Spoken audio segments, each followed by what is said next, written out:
Jiddu Krishnamurti. L'effort est-il nécessaire? L'existence de la plupart d'entre nous est basée sur l'effort, sur une certaine forme de volition. Nous ne pouvons concevoir l'action qu'en tant que volonté tendue vers un but. Notre vie est faite de cela. Notre vie sociale, économique et notre vie soi-disant spirituelle sont une suite d'efforts lesquels culminent toujours en un certain résultat. Et nous pensons que cette application est nécessaire, voire essentielle. Pourquoi en est-il ainsi? N'est-ce pas en vue d'obtenir un résultat, de parvenir à un but, de devenir quelque chose? Si nous ne faisons pas d'efforts, nous avons l'impression d'être stagnants. Nous nous formons une idée du but vers lequel nous tendons, et ce labeur devient partie intégrante de notre vie. Si nous voulons nous modifier, provoquer en nous un changement radical, nous faisons un effort immense pour éliminer de vieilles habitudes, pour résister aux influences du milieu, etc. On nous a dressés à surmonter sans cesse en vue de trouver quelque chose ou de réussir, bref, en vue simplement de vivre. Tout cet effort n'est-il pas l'activité du moi? N'est-il pas une activité égocentrique? Si notre action a pour point de départ le centre du moi, elle doit produire inévitablement encore plus de conflits, plus de confusion, plus de souffrance. Et pourtant, nous nous y acharnons. Peu de personnes comprennent que cette activité égocentrique n'éclaircit aucun de nos problèmes, qu'au contraire, elle amplifie l'état général de confusion. Et les personnes qui se rendent compte de ce fait espèrent, par l'exercice de la volonté, briser le cercle égocentrique où les enferme l'activité même de l'effort. Je pense que nous saurons le sens de la vie lorsque nous comprendrons ce que l'effort signifie. Le bonheur se réalise-t-il par l'effort? Avez-vous jamais essayé d'être heureux? C'est impossible, n'est-ce pas? Vous luttez pour être heureux et il n'y a pas de bonheur. La joie ne vient ni par la répression ou la domination, ni par un laisser-aller non plus, car celui-ci finit dans l'amertume. Vous pouvez refouler, mais il y a toujours conflit dans ce qui se cache.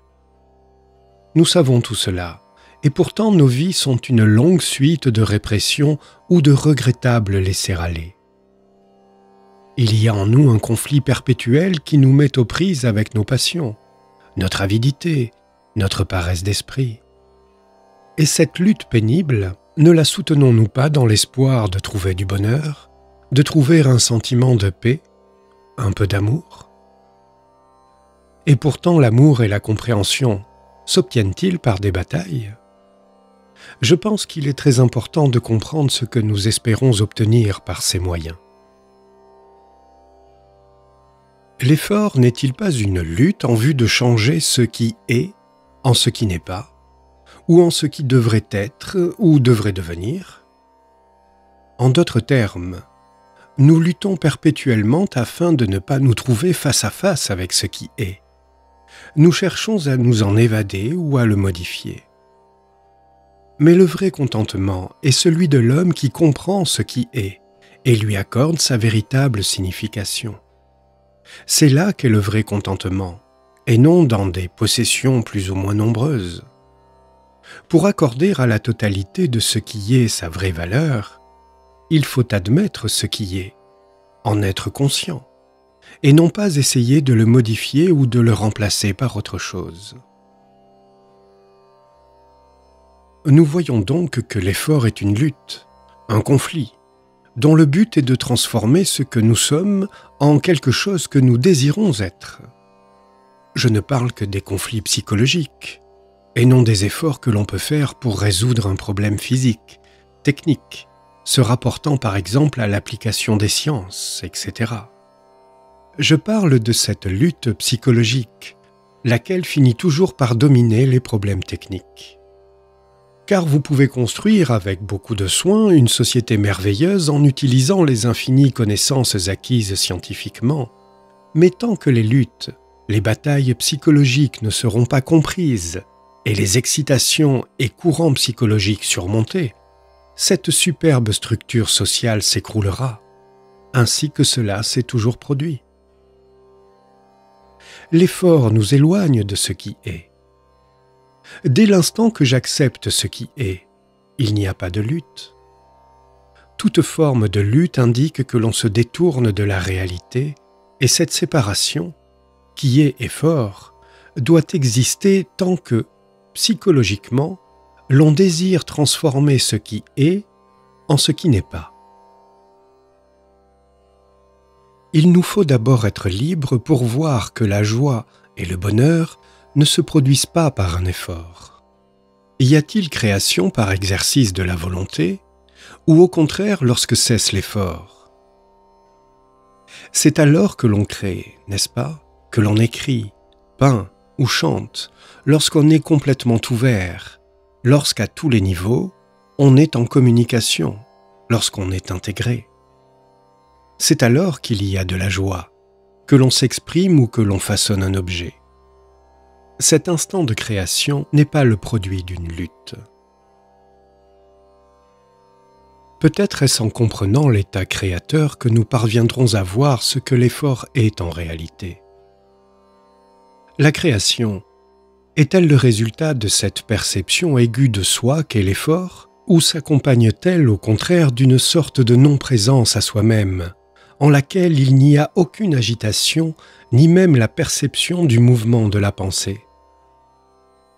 En cet état de richesse totale, de plénitude, y a-t-il une intervention laborieuse de la volonté? Je ne sais pas si vous avez remarqué que la vraie création se produit sans effort. Nos vies étant principalement une succession de batailles, nous ne pouvons pas imaginer un état d'être dans lequel cette agitation a complètement cessé. Pour comprendre ce qu'est cet état d'être, cet état créatif, il nous faut élucider tout le problème de l'effort. Ce que nous appelons effort est une tension active en vue de nous réaliser, de devenir quelque chose, n'est-ce pas? Je suis ceci et veux devenir cela. Je ne suis pas ainsi et veux le devenir.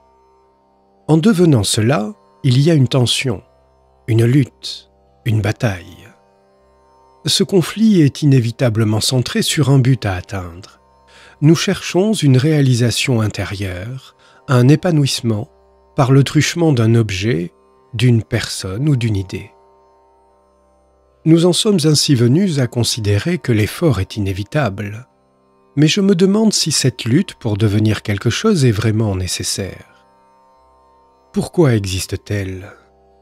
À cause du désir que nous avons de nous accomplir, évidemment.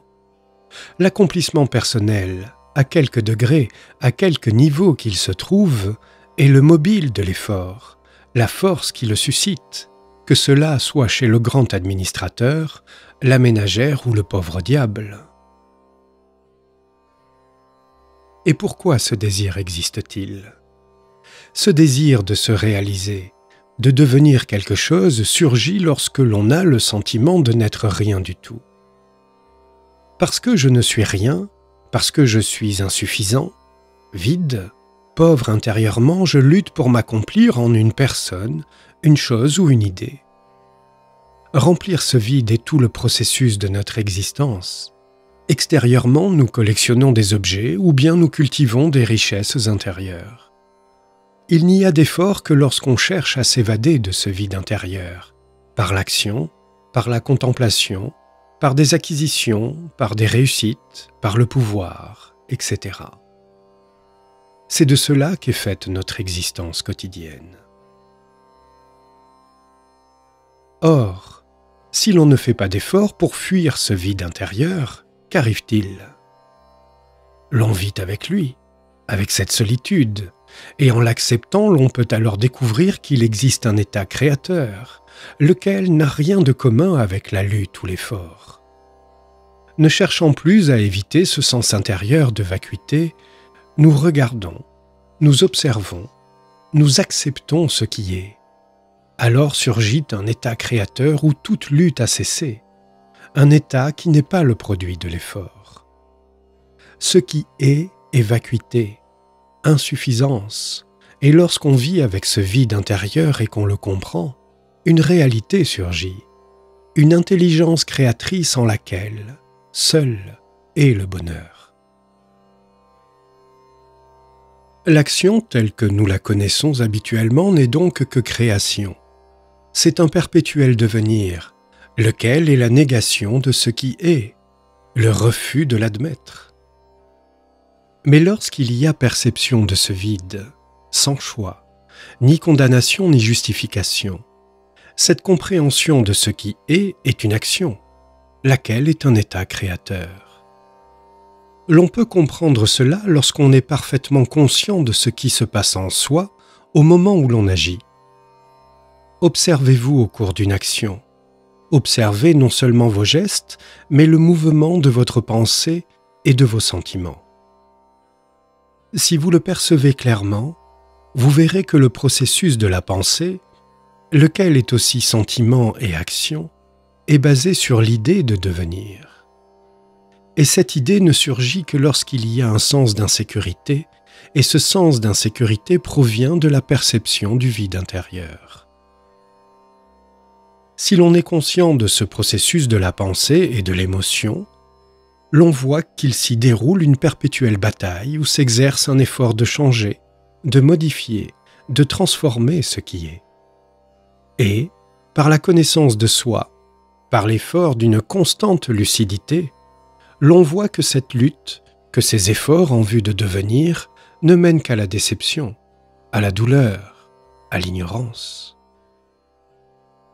Mais vivre en état de connaissance en ce qui concerne ce vide intérieur, et vivre avec lui en l'acceptant totalement, c'est découvrir une extraordinaire tranquillité, un calme qui n'est pas fabriqué, construit, mais qui résulte de la compréhension de ce qui est. Seul cet état de paix est un état d'être créateur.